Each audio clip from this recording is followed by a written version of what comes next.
Je pense qu'on est en onde. Comme on se retrouve en mode solo avec le petit cola diète choix du président, ça fait quelques fois que j'en parle. Et c'est tellement chaleureux. Je suis pas habitué de faire des shows solo. On va prendre le pace et on va y aller. Bienvenue les amis, bienvenue sur YouTube, bienvenue les Patreons. Écoute, ça fait 2 semaines en ligne que je suis très dernière minute pour le pause de show sur Patreon. Je m'en excuse.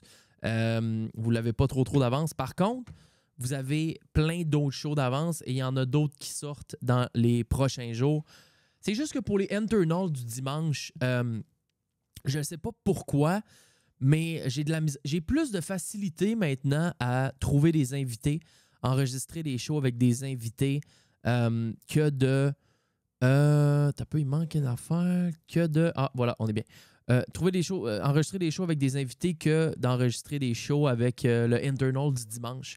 Mais je pense que je vais commencer à faire un petit peu plus de shows solo comme ça. Je trouve ça apaisant. C'est sûr qu'un show solo, je pourrais pas faire 1 heure et demie de show. Je suis tout seul à jaser avec moi-même, à vous autres. J'ai beaucoup de préparation dans un show solo comme ça. Je trouve ça le fun. Passer une petite heure en avant de l'ordi, regarder les sujets qui ont retenu mon attention cette semaine. Puis je pense que ça donne l'opportunité surtout de faire un genre de mise au point sur le show, sur comment ça va, prendre le temps de remercier les gens qui le supportent, les gens sur le Patreon et tout. Je pense que c'est correct une fois de temps en temps. Et également, on a fait la semaine passée le show de 1 an avec Raph. Il était fait un peu à l'arrache, ce show-là.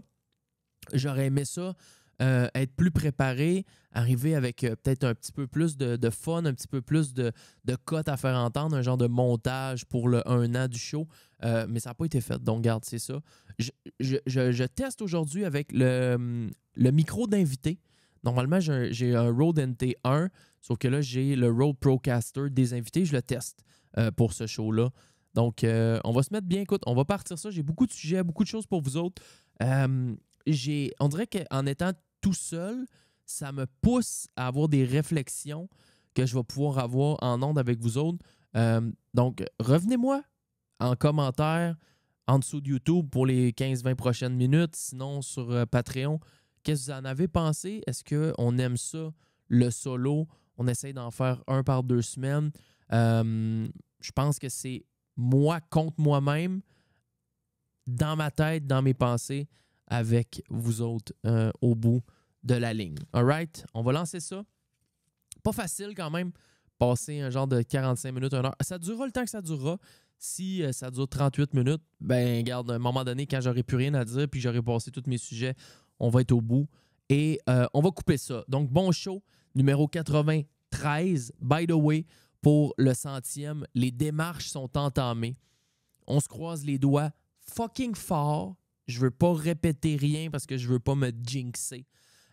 Mais il y a eu des messages qui ont été envoyés par des gens de la garde rapprochée, des personnes qu'on veut pour le 100e show. Je me fais pas d'attente. Ça se peut que ça donne absolument rien. On va espérer bien fort. Puis s'il n'y a rien qui se passe, il n'y aura rien qui se passera, puis on trouvera un plan B. D'ailleurs, il faudrait que je commence à regarder pour mon plan B tout de suite. On lance ça. Bon show, les amis. Mettez-vous bien. La gang 93, ça part maintenant. Préparez-vous à faire partie de la gang.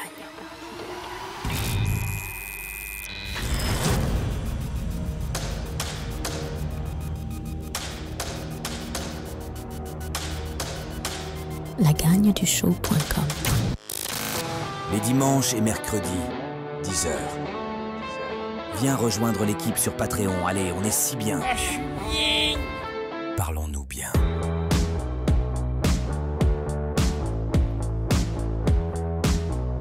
Pas de temps en temps d'en faire un en solo, c'est jamais grave. C'est moi contre moi-même. Avec une couple de milliers de personnes qui écoutent ça. Bienvenue dans la gang 93. Ça se passe partout sur Patreon, sur YouTube, sur J'enchaîne, la chaîne J'enchaîne. Une chaîne qui a pris un tournant très chaud. Posté un vlog il y a une couple de semaines dessus quand les geysers ont décidé d'exploser au centre-ville de Montréal. On a posté un petit vlog là-dessus, mais c'est vraiment... Les débuts de show sont là-dessus, les amis. C'est sur Jeanchaîne que ça se passe. Jeanchaine. Si vous avez toujours écouté le show auditif, si vous ne l'avez jamais regardé, je pense que ça peut être intéressant d'aller chercher un sneak peek là-dessus pour les 15-20 premières minutes de chaque show qui sont là. S'il y a des shows que vous avez vraiment aimés dans les 50 derniers, les 75 derniers peut-être, et que vous avez juste écouté, vous voulez un peu voir c'est quoi le flavor, comment ça s'est passé en studio, bien, allez sur Jeanchaîne, c'est la meilleure façon de le faire. Puis au passage, un petit follow, ça fait toujours plaisir. Hein? À date, les vidéos vont bien sur Jeanchaîne. Assez satisfait. Puis c'est surtout pour vous donner un sneak peek de venir vous virer sur Patreon. Hey, je suis tout seul aujourd'hui. Il y a personne avec moi. Peut-être tantôt, je vais avoir une petite invitée spéciale qui va venir dire quelques lignes, quelques phrases, mais c'est pas certain encore. Ça me fait plaisir d'être là toute seule, de pouvoir vous jaser. Moi, c'est un gros défi. C'est le 3 ou le 4e show que je fais en solo comme ça. Flavor exceptionnel, by the way. Vous voyez un peu les caméras que j'ai mis la lentille en manuel focus pour pas que ça arrête de focus partout. Tout, c'est parfait. Flavor exceptionnel dans le studio. Écoutez, on va pas faire 1 heure et quart parce que je suis tout seul. Puis à un moment donné, les idées, oui, j'en ai, mais on va avoir fait le tour. Mais j'ai beaucoup de préparation. J'ai beaucoup de choses à vous jaser aujourd'hui. En commençant par faire des remerciements. Écoute, cette semaine, beaucoup de Patreon, OK? Une genre de 15e de Patreon, une grosse semaine de Patreon. C'est rare qu'on fait en haut de 8-10 Patreon par semaine. Je rappelle que Patreon, c'est la façon de supporter le show que vous êtes en train d'écouter. On n'a pas de commandite, on en a refusé. Il y a des commandites qui ne collent pas avec moi. Il y a des commandites que j'aimerais, mais qui sont un petit peu difficiles à avoir. Il y a beaucoup de choses là-dedans. Donc, le Patreon nous sert à financer le projet, l'équipement, les boys, les tournages, les déplacements, toute la bebelle. Et dans les Patreons, il y a une gang qui est absolument explosif. Il s'appelle les G-Max Tiers. There is a brand new G-Max tier. Le tiers spécial à G-Max. Cette semaine, il s'agit de... Je veux shout-out, remercier les estis de gros gars de Trois-Rivières qui sont arrivés il y a quelques semaines sur Twitch, out of nowhere, une soirée de Cibette où on était en train d'aller chatouiller des Max Win puis qu'on cherchait le bonheur comme des estis de crack. Les boys de Trois-Rivières sont débarqués comme une tonne de briques. Ils ont redécouvert, ou je sais pas trop, mais il y en a 2 dans la gang qui sont allés se chercher. S'il y en a un 3e, je suis désolé, mais je vais te nommer plus tard. C'est juste que là, les boys, je veux vous saluer. Merci pour votre énergie absolument exceptionnelle. Jay Brunel et Lou Wim, ça, c'est nos 2 gros gars de Trois-Rivières qui sont arrivés avec des G-Max Tiers dans les derniers jours. Thank you so much, les boys. Vous êtes complètement insane. J'adore à Trois-Rivières, j'adore la ville. J'ai eu des brosses exceptionnelles au bureau de poste de Trois-Rivières à une certaine époque, même que dans la tournée qu'on avait faite en 2016 ou en 2017 avec Gab, le Chris de Grenouille Tour, on avait eu un esti de show à Trois-Rivières et j'avais vomi. J'avais vomi dans le backstage après parce que j'étais trop chaud. Les gars de Trois-Rivières m'avaient complètement débattu. Dans les G-Max également, on a Vincenzo. Vincenzo, salut mon pote. Brand new guy qui m'a fait découvrir Yeet. Je pensais que Yeet c'était de la crise de marde, mais écoute, il est passé sur un stream cette semaine. Il m'a dit écoute, telle tune de Yeet. Une putain de dinguerie. Thank you, Vincenzo. Mon boy Grenier aussi, qui est dans les G-Max Tiers, qui est arrivé dernièrement. Big Boy qui vient de claquer, by the way, Québec, Los Angeles en char. Grenier, t'as de la famille à LA. Fuck you, mon esti. Je suis jaloux. J'aimerais savoir la famille à LA. Je passerai la moitié de mon année là-bas. Il a fait LA à Québec en char, un genre de 40-50 heures de route, et il s'est claqué une tonne de show de la gang. Donc, t'es salué, mon homme. Sinon, je veux juste finir ce segment G-Max Tiers-là avec un shoot-out à tous les G-Max Tiers. On parle de Oli Odette, Gab Paquin, Tom Jen, mon boy Rayon, Charles Robitaille, Charles Hainaut qui va probablement venir sur le show dans les prochaines semaines pour faire un ABC de la bourse pour les nuls. Comment se décoller?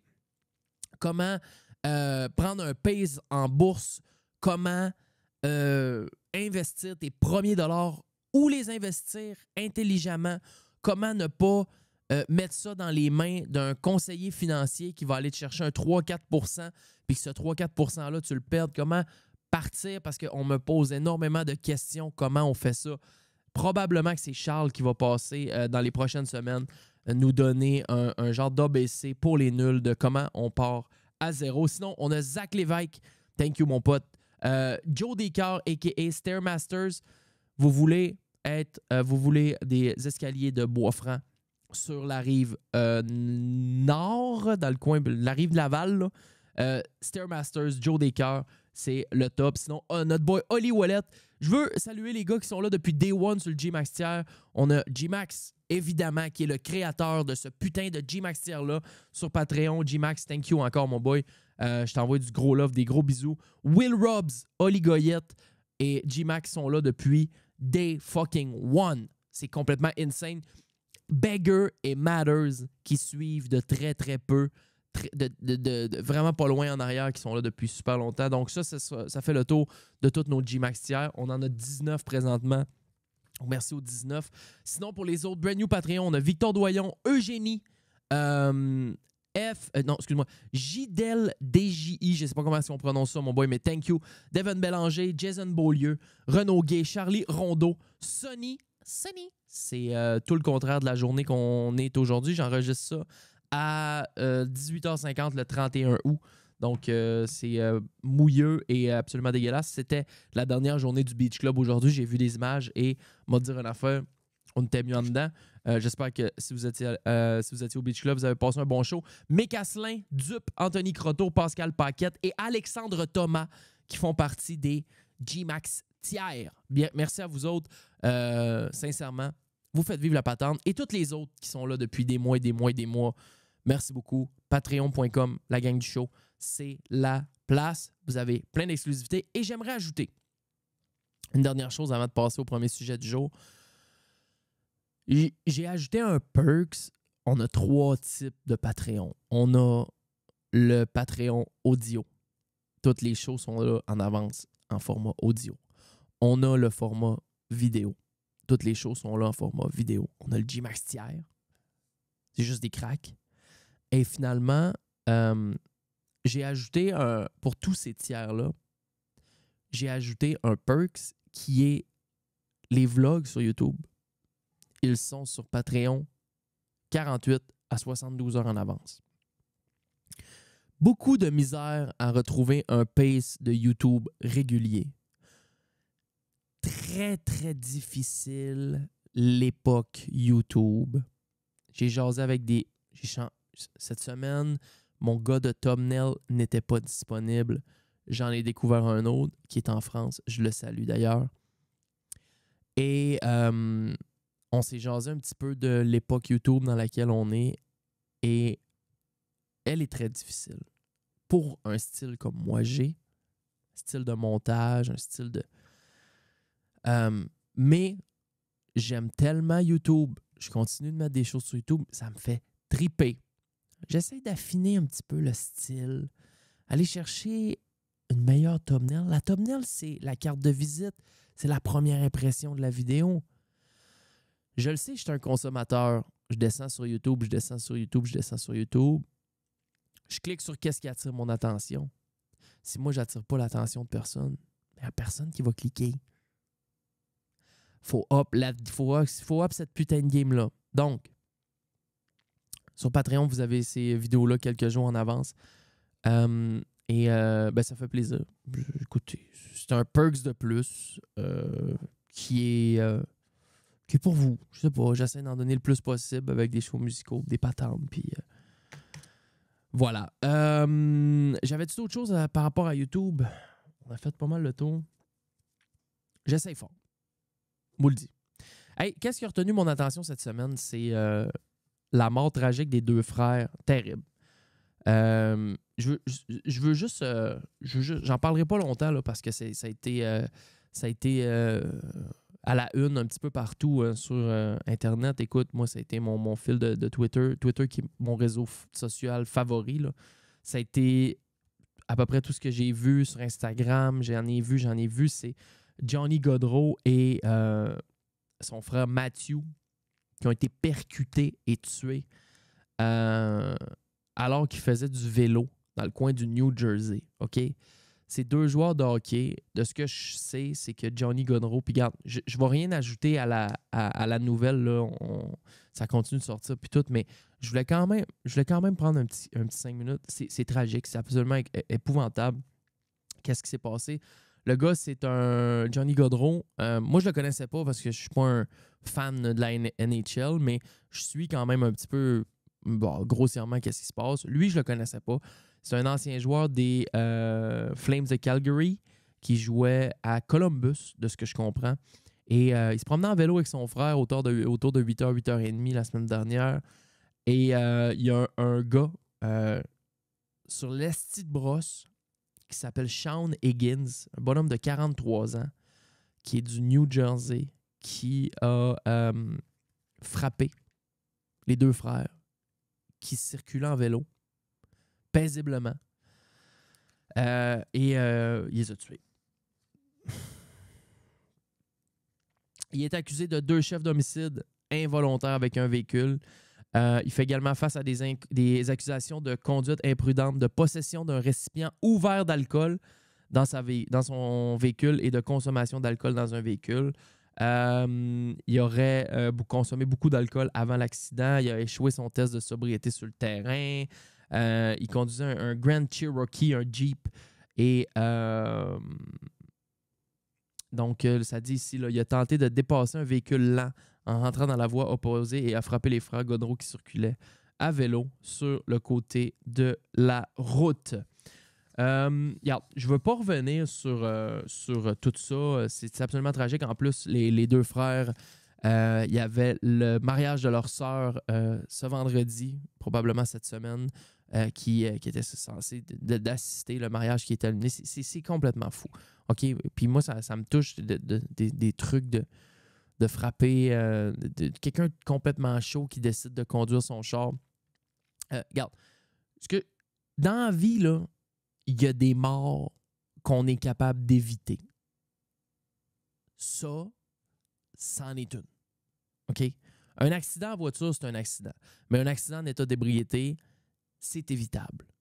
Le gars, il a 43 ans, il est assez vieux puis intelligent, puis il y a assez de campagnes anti-alcool, l'alcool au volant, puis on est assez éduqués là-dessus pour savoir que, rendu là, en 2024, conduire son char chaud, t'es un esti de cave. Moi, personnellement, puis je parle pour moi, là, OK? C'est arrivé d'innombrables fois que j'ai dormi dans mon véhicule complètement arraché. C'était mon 2e litre à une certaine époque de ma vie. Là, ça va faire 4 ans bientôt, je n'ai pas consommé. Bon, c'est correct, ça ne peut plus m'arriver. Mais à l'époque où je consommais, par exemple, j'allais passer une nuit à Québec, je m'explosais sur Grande Allée puis tout. Je me rendais compte qu'après, j'étais tellement chaud que je ne pouvais pas prendre mon char. Ben, je dormais dans mon char. C'est sûr qu'en hiver, on est dans une place qui est le Québec, où le climat n'est pas trop favorable pour dormir dans ton char en hiver. Mais tu es aussi bien de faire ça que de frapper quelqu'un, OK? J'ai sorti les lois parce que je l'ai fait, moi, une grande partie de ma vie dormir dans mon char. Ça ne m'a jamais vraiment dérangé. Je vous explique comment moi je fonctionnais, OK? J'étais chaud comme une botte. Je le savais que je ne pouvais pas conduire. Ça me tentait pas de payer un Uber de 100$ ou un taxi ou d'essayer de me trouver quelqu'un à dormir puis de têter. Fait que la meilleure solution, c'était dormir dans mon calice de char. Puis je m'adresse à vous autres parce que je le sais que dans les gens qui écoutent, il y en a probablement beaucoup qui sortent au bar, qui ont une voiture. Des fois, il y a le conducteur désigné, des fois, ça dépend. Mais quand tu es dans une situation où tu es en alcool, tu es loin de chez vous, puis tu as ton char, je te rassure. Moi, ce que je faisais, j'allais cacher mes clés dans un buisson, en arrêt d'un arbre, dans une corniche, en dessous d'une brique, quelque chose. Je faisais ça avant d'aller dans mon char pour dormir. Ce que je faisais, vu que j'étais sur la brosse, c'est que je prenais mon téléphone et je filmais l'endroit où je prenais une photo de l'endroit où je laissais mes clés. Comme ça, tu retournes dans ton véhicule, tu te couches, puis tu n'as pas les clés dans ton véhicule. Donc, tu démontres si, par exemple, il y a un agent de police. Là, je dis pas que c'est la solution miracle. C'est pas ça. Je dis que moi, c'est ça que j'ai fait. J'ai jamais eu de problème et je pense que ça peut être justement une solution pour éviter des astis de gros dommages. J'ai sorti la... Puis je me couchais toujours en arrière de mon char, by the way. J'ai sorti la loi au Québec, demandant à mon chum ChatGPT. ChatGPT m'a beaucoup aidé pour faire ce show-là. Si une personne dort dans sa voiture et que les clés ne sont pas dans le contact ni accessibles, il est beaucoup moins probable qu'elle soit accusée de conduite avec facultés affaiblies. Cependant, cette situation peut toujours être évaluée par les policiers selon les circonstances. Bon, on s'entend là, OK? C'est du cas par cas. Mais si tu démontres aux policiers que tu as une bonne foi puis tu as une bonne volonté, puis qu'ils viennent te cogner dans ton char, puis qu'ils fouillent le char, puis que les clés sont pas là, puis que tu es trop sous pour savoir les clés sont où, puis que les clés sont là-bas, je le sais pas, laisse-moi dormir, Chris, au moins je le chauffe pas. Je pense que c'est une twist. Ça en est une. C'est peut-être une petite façon, une petite solution qui faut faire en sorte que tu peux éviter... Parce que ça scrape une vie, là. Ça scrape une vie. Imagine. Tu ouvres ton char. T'es bien sous. T'as du fun, t'écoutes de la musique. Bang! Tu frappes quelqu'un, tu le tues. Aïe, aïe, aïe, aïe, aïe, aïe, aïe. Tu scrapes pas rien qu'une vie, t'en scrapes des vies. Cette personne-là a une famille. Toi, t'en as une aussi. Fini, là. T'sais, t'as le fun? Ça le sera plus à partir de demain. Fait que c'est juste ça. J'ai juste rest in peace à la famille des frères Godreau et tout leur entourage. C'est absolument, absolument, absolument explosif comme nouvelle. J'ai d'autres choses, beaucoup d'autres choses à vous jaser. Je veux parler de feu électrique. Il m'est arrivé quelque chose cette semaine. Et de drogue. Je suis un grand consommateur de drogue, vous le savez. Je reviens. On va prendre une petite pause. Déjà, 22 minutes qu'on jase. Tout seul. Ça va bien? On est capable? Pas besoin de personne? On vient. L'audio, le visuel, mais surtout l'audio. La gang.